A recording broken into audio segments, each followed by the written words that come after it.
This is Teaching to the Test Pattern.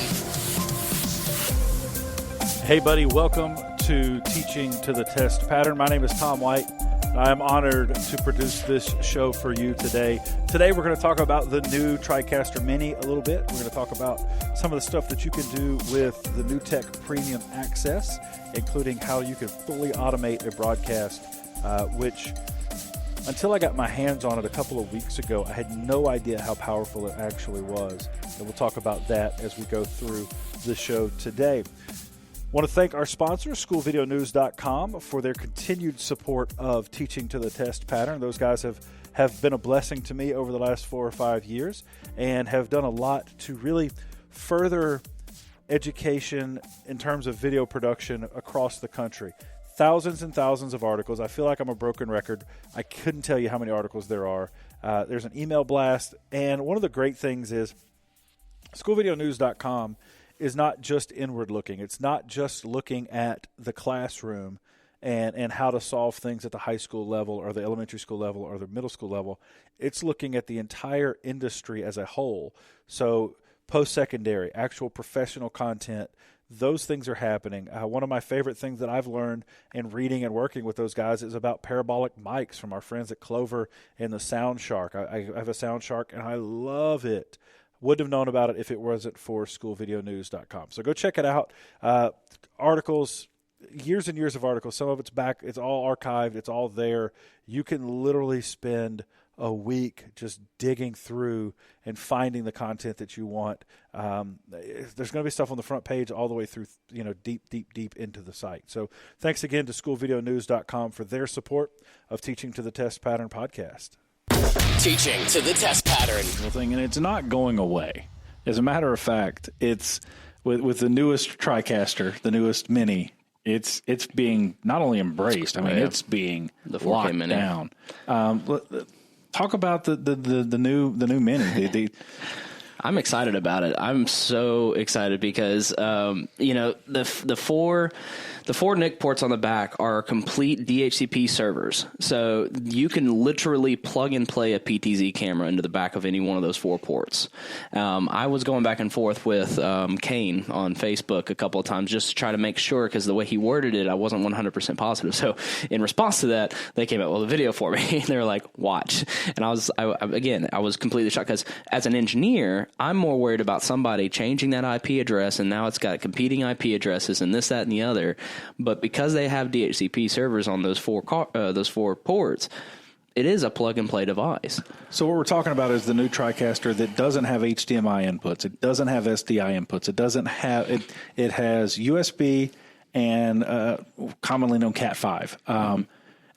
Totally embracing NDI. Just across the board there. You'll have the physical inputs there with the box that you would run a Cat5 or Cat6 cable to, but there are no SDI or HDMI inputs. And there really is a glimpse into kind of what the future of live production is. And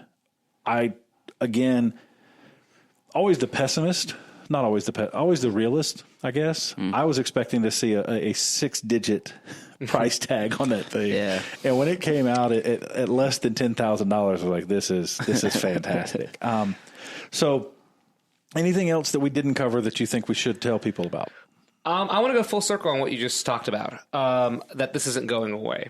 So NDI is a type of IP video, right? And IP video for live production, like you just said, is not going away. Not in my opinion or your opinion, but in the standards, the SMPTE 2011, those associations that are out there have said, the SMPTE Organization Association has said, this is what we're doing. IP video is the future. And that's what all control rooms and studios will be one day. Now, we don't know that next year, 2 years, 10 years, when that threshold is happening. But I can tell you in 10 years, SDI video is not going to be around. It's not going to be, that's not what we're going to be using. It's all going to be IP based. And there's different standards like SMPTE 2011, like I talked about, and NDI and some other ones out there. NDI has become the de facto standard just because it's so cost effective, and there's millions of devices out there that support it, where SMPTE 2011 requires all new networks and so on and so forth. And so you're going to see this kind of happen more and more, where everything makes sense in IP video because you're getting to use off-the-shelf hardware. rather than designing and creating custom hardware and custom chips. And so it's all software based. It's a lot cheaper to develop, a lot cheaper to go further.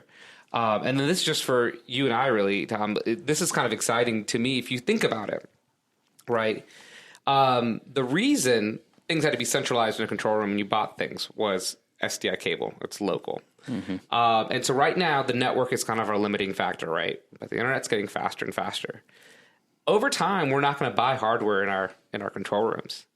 It's all going to be in the cloud. And all the TriCasters, VizRT, it's actually all been virtualized already. And so there are instances where this stuff can actually run on an Amazon server. And the video is actually going up to the Amazon server, being switched, and then being outputted right out from the Amazon server, obviously. And so that's way, far in the future.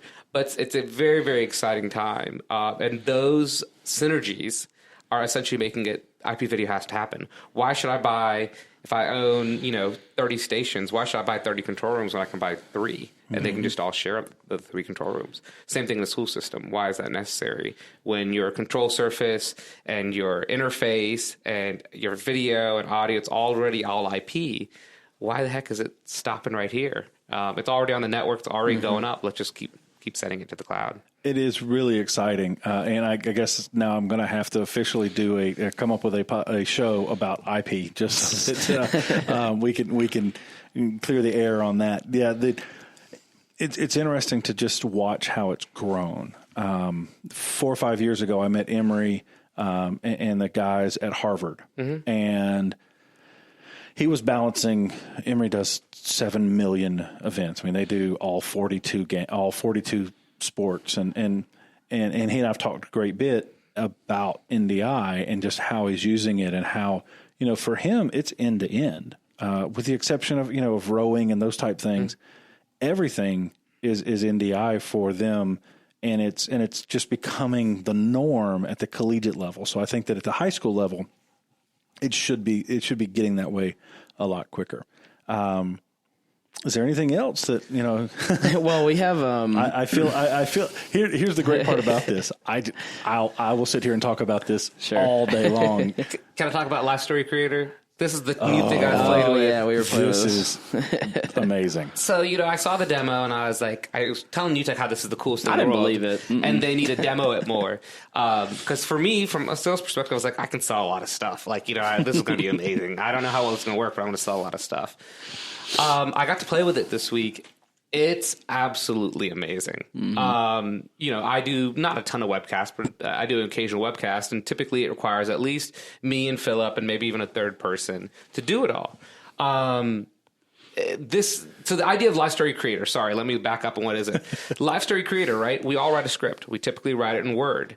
And we make some notes, sometimes even a comment, right? We go to insert comment and make a comment like, go to this camera, turn on this mic, insert lower third, play this video, so on and so forth. You do the same thing. You say, insert lower third, insert lion, blah, blah, blah. You save that script. You import it into the TriCaster that has Live Story Creator.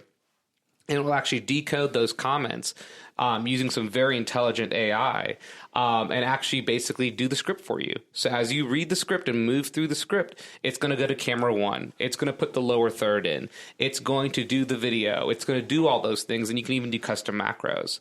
The clever stuff is, for example, if you know how, I don't even remember what it's called, but those styles that you have in Word, like heading, title, subtitle, if you highlight some text and call it title, it goes ahead and makes a graphic with that text in there.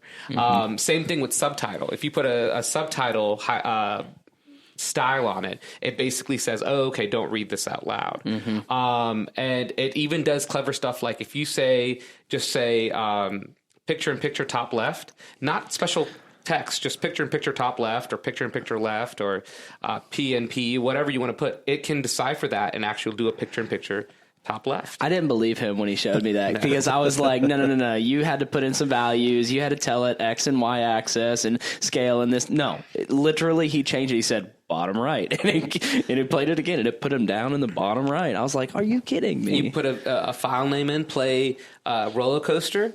It goes and finds the file on the system, imports it into your DDR, and then plays that clip. I spelled roller coaster wrong. I put a space in there, and it still figured it Still out. found it. When they showed that last year, I was like, we really live in the future.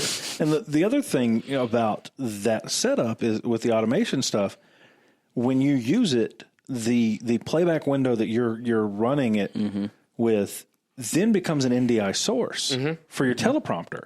So you don't even have to.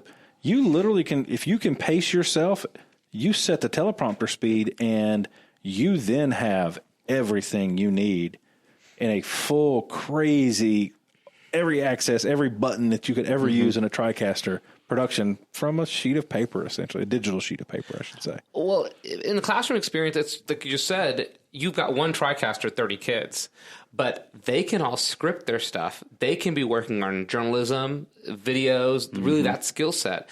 And then you can cycle them through. Hey, you get 8 minutes. Because you don't, if your production's only 45 seconds, you don't really need more than that. You can read it 3 times and be done. And so you can cycle, a large part of your class through a week and have hands-on experience where they're actually producing real content, not necessarily getting stuck, behind the camera, just running camera or an audio board for a second. They get to be their own producer. I can't wait till we start selling it with the Premium Access and that Left Story Creator, because I can't tell you how many times I got to run another STI cable for the prompter, and then I got to convert it to HDMI to get it into the teleprompter, this, that, and the other. I'm still trying to tease, ICANN, which is one of our vendors. I'm like, just throw a converter in the teleprompter, and then now you have NDI in the teleprompter. But I just have to get crafty with that stuff. This is Teaching to the Test Pattern. So there you have it. You can use the automation software inside Premium Access for the TriCaster to really do anything. And when you do flip on the automation and it activates the teleprompter then becomes an NDI source, which is just another way for you to be able to push that content out so that you can create better content. You don't have to worry about another operator at a different place. You write those scripts in the Word document and you just make those notes and it will find them. And really you could do a jam up, really amazing broadcast. And your technical director is also your director and your graphics operator and your replay operator all in one. And they're operating everything through an automated software that's inside Premium Access. So if you're able to check that out, Premium Access is a premium. It carries a premium price. I believe it's about $2,000 a year. I have it for us launching a new program. I purchased it with some of our launch money. I got to find a way to find a couple $1,000s next year to be able to reactivate that account moving forward. So thank you again for listening. I hope that these are helpful to you. Go check out some of the NDI stuff if you haven't already. If you're in the market for it, definitely think about the new Tricaster Mini. Again, doesn't have SDI or HDMI inputs. It's all NDI. And if you're in the Southeast or anywhere close, reach out to Faraz and Phillip and see if they can help you. Like I said in an earlier episode, I really wish that I had taken the time to call them and take some of that burden off of myself. I just purchased all of my stuff individually, and there's some stuff that I wish I hadn't purchased and some stuff that I wish I had. So they look at it from an outside perspective, and they have a very good view and a very good mind for that. So I thank them again for being on the show with me, and I thank you for listening to the show. If you like it, write a review, share it, tell your friends about it. We are on iHeartRadio. We're on pretty much anywhere that you can get podcasts now, so I'm really excited about the opportunity for distribution there. So again, thank you so much. Tell your colleagues that are near you in your network that we exist, and hopefully they can get something out of this too. So have a great day, and as always, go make some awesome.